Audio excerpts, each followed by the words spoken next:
There is no doubt with credit default swaps, with the hedge funds, with so many of the financial instruments, they were stacking debt upon debt. And it was a good experience up there. And I'll tell you one thing I learned. I knew it going up there because the way I was raised in McKees Rocks. It's not about the money. And up there, it's too much about the money. When people just chase one thing like money, you're going to fail. And that's exactly what happened. And a lot of people were hurt by it. And I and my wife and my children have been hurt by it personally.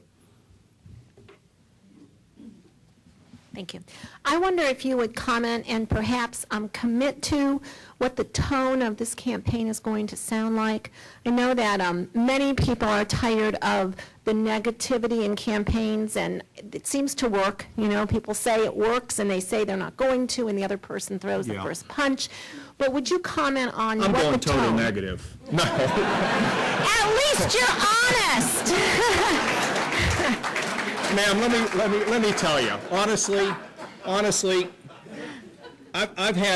I've been accused of so many things you can't believe, including the collapse of Lehman Brothers and the collapse of the American economy. Next thing we'll hear is I collapsed the world, okay? I don't pay much attention to it because it's a joke, all right?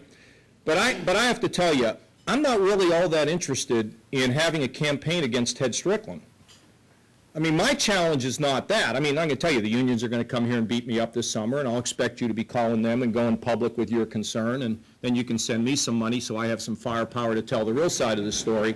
That's not, look, that's not what we want to do here. I want people to hear what I had to say today. That's what I'm interested in. I don't believe my campaign is against that guy. That's not the issue. The issue is for me to have enough money and enough time to speak to people all over the state. And I'm talking about even in places like Youngstown and Steubenville, and particularly Youngstown. Look, those are my people there. That's my flesh and blood over there that worked in the mill, and now they don't have a job and they don't know where they're going to go. I mean, I don't have time for that other stuff. I'm going to defend myself, and let me tell you, you don't want to get into a game of ping pong with me, because if you beat me the first 3 games, we're playing 7 more, okay? But the fact of the matter is, I mean, I give as good as I take. But my campaign's not about against any other individual. It is against what has been happening in this state with Republicans and Democrats, both of them, for so long. I want you to tell me how this state could have relied on auto parts when we saw what was coming. What were we doing? You know, I think the last visionary we had in the state was Rhodes. He woke up one morning, he read in the paper, well, they're going to make cars out of Japan. He told his aide, get us a ticket, we're going to Tokyo. He goes there and he talks Mr. Honda into locating something in Marysville. He came up with 270 around Columbus. He came up with vocational schools, an airport in every county. Then we died when it came to vision. And there were people that had the potential, but somehow they missed it. And so we've fallen behind. And when you get lapped, it's hard to catch up. But I'm not giving up, or I wouldn't do this. Finally, I think the members of the legislature understand the change has to happen. If I didn't draw that conclusion, believe me, I wouldn't have run. Now, you look how long it took me to decide. I had to determine whether I thought the change was possible. And I think with the business community, maybe the university community, the members of the legislature, maybe the atmosphere and the environment is there for change, because that's what we're going to need, ma'am.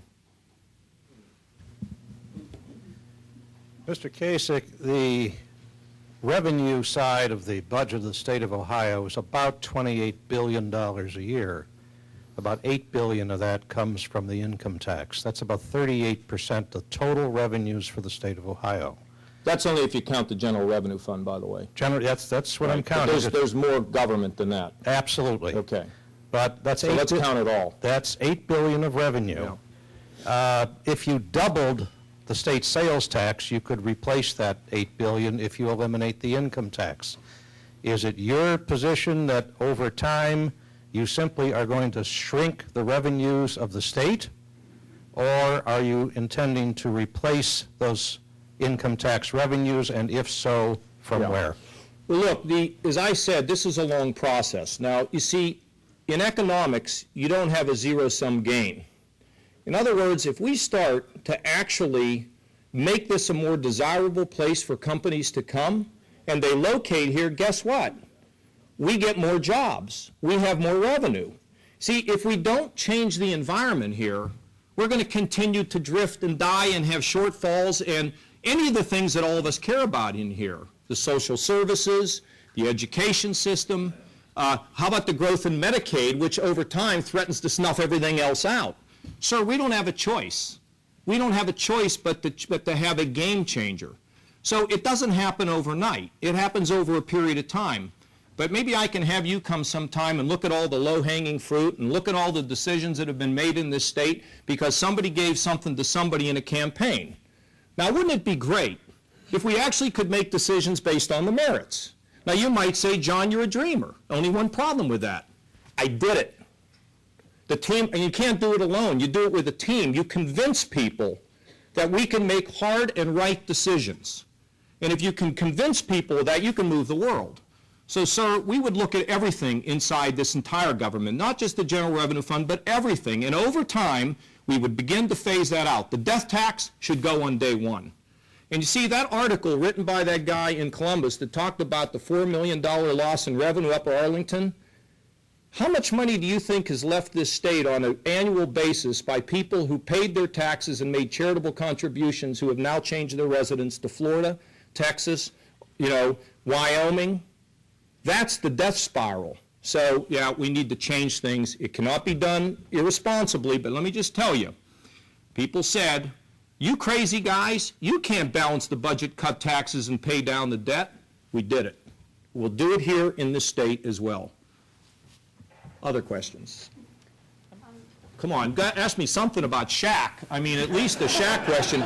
Since you didn't ask it, I'm going to answer it. This is the last hurrah for Shaq. You see, he comes in with LeBron, and then they put it to Kobe. Oh. Wouldn't that be great? I'll be in the queue when it happens. I agree with most of your positions, but it seems to me that the federal government is always in the way. And I'm wondering if we can get anything done with this federal government being so overbearing. And there's a sovereignty issue in Columbus right now in committee. And I'm wondering if you think that it will ever develop any teeth and we can get more power back to the states. I'm not messing in the legislature right now. I mean, they'll snap my fingers and it isn't a pro. I don't know anything about that bill in committee. When I win the election, I'll have to spend all my time thinking about bills in committee, so give me a little break right now. But in terms of the federal government, listen, ma'am, we're going to have to go to Washington and make a case to President Obama, who I'm hopeful will listen, to common sense initiatives that frees up the resources we need to get things done. Now, I got to tell you, I was there when we were doing this same deal on Medicaid. John Engler, the governor of Michigan, Tommy Thompson, the governor of Wisconsin, we wanted leeway to be able to more effectively serve our Medicaid population in Ohio. I mean, Clinton didn't want to do it. At the end of the day, we got some relief. Things got to be better. But we got to get rid of we must get rid of the old models. And part of it involves getting the federal government to give us the waivers that we need to operate more efficiently. And we're going to have to make the case. I mean, if you're asking me, do I trust Washington? No. Do I trust any of the government? Well, some of the government does a good job, but a lot of it just doesn't get it. They don't have to make a bottom line. They don't have to figure out how, what I worry about with politicians is this. They get elected, and then their goal is to get reelected, okay? I mean, we all had that disease. The longer I was there, the less that was my concern. And for this, it's not even, I have to tell you, ma'am, it's not even about being elected. It's about having a voice and saying something and proposing new ideas here. And too many of the politicians want to kick the problem down the road. It happened, look, Republicans have to take it on the chin. They did it for how long? In Washington and Ohio? But things didn't change. I've said we got the third Taft term. If you like the first two, you got the third one going right now. We got to change things, ma'am, and I'll fight for it. But, I can't turn water into wine, but I'll give my best chance at trying to bring the significant change to our state.